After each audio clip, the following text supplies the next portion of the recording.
Many years ago, I preached a series on the book of Hebrews. And as I was going through the book of Hebrews, I was reading chapter 2. And this inspired both the book and particularly the first chapter, but it's a running theme throughout the book. What I did is I recognized that statement, the one who has power over death. And I realized that's not how we think about the devil. We don't think about the devil as the one who has power over death. We think of God as the one who has power over death. In fact, it's a statement that people make quite often. You will die when your time is up. Now, I'm not suggesting that that statement is wrong, but the fact that the Bible would actually say that the evil one is the one who has power over death, that must mean something, and it must mean something interesting for the writer of Hebrews to say that. So I thought, you know what?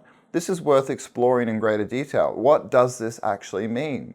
So what I do is I actually go in that chapter and actually explore that theology a little bit of why would the Bible say this when we know that ultimately the Bible also tells us that, that God is the creator of life. He's the author of life. We know that God created everything that's in existence. We also know that the devil and God are not equal opposite powers.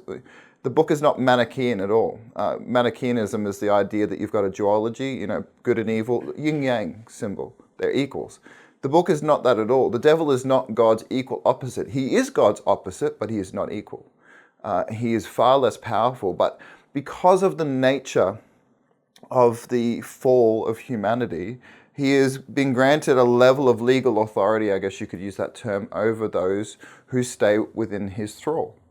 Now, he even has the ability to take the life of those who are believers, but that is within limits. And so what I do in that chapter is I explore the limits of the devil's power. Does he actually have the power to kill? And if he does, what does that mean? And that kind of sets the scene of the book. In fact, you will notice this when you read through the book. It's actually nearly every chapter launches out of Genesis 3, which gives us the beginning of the theology that the devil has power over death, because what does he do in that chapter? He leads to the death of humanity. I mean, the devil is the greatest murderer. No, that's the wrong term. The devil is the worst murderer in history because he has more deaths on his hands than anyone else, because he led man and woman into sin. And that's why Jesus says that he is a murderer from the beginning.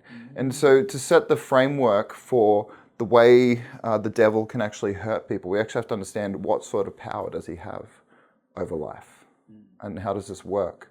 And this also sets the stakes. This is not a ivory tower theology. This book is written very deliberately to be very practical and very helpful in your everyday walk.